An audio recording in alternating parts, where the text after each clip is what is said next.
দক্ষিণ আফ্রিকার বিপক্ষে ব্যাটিংয়ে নেমে দ্রুত গতিতে রান তোলে ওয়েস্ট ইন্ডিজ। সেই হোপ ও ব্র্যান্ডন কিং দুজনেই ছিলেন মারমুখী। প্রথম 2 ওভারেই উইন্ডিজরা তোলে 29 রান। তৃতীয় ওভারে জোড়া উইকেট তুলে নেন কাগিসো রাবাদা। সেই হোপ 6 বলে 16 রানে আউট।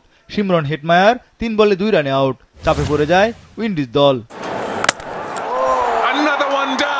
লুঙ্গি এনগিডিরও জোড়া উইকেট শিকার। ব্র্যান্ডন কিং 11 বলে 21 রানে আউট। রোস্টন চেস 2 বলে 2 রানে আউট। 6 ওভারে ক্যারিবীয়রা তোলে 4 উইকেটে 52 রান। দ্রুত রান তুলতে গিয়ে বিপদে পড়ে ওয়েস্ট ইন্ডিজ। শারফিন রাদারফোর্ড ও রোবম্যান পাওয়েল দুজনেই ক্রিজে টিকে থাকতে পারেননি। 10 ওভারে উইন্ডিজরা তোলে 6 উইকেটে 82 রান।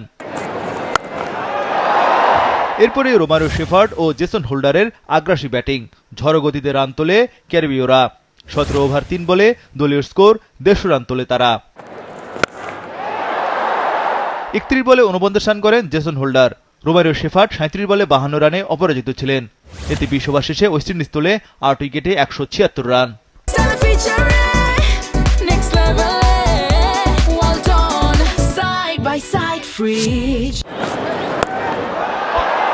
177 রানের টার্গেটে নেমে উড়ন্ত সূচনা প্রোটিয়াদের। এইডেন মার্করাম শুরু থেকেই আগ্রাসী ব্যাটিং করেন। কুইন্টন ডিককও সেট হতে হাত খুলে ব্যাট চালান।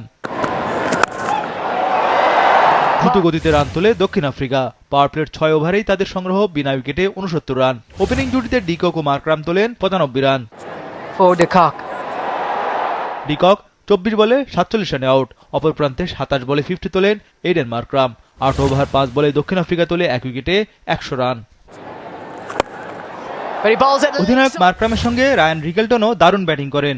10 ওভারে দক্ষিণ আফ্রিকা তোলে 1 উইকেটে 109 রান। অর্থাৎ বাকি 60 বলে দরকার আর মাত্র 68 রান। শেষ পর্যন্ত 16 ওভার 1 বলে 9 উইকেটের জয় তুলে নেয় দক্ষিণ আফ্রিকা।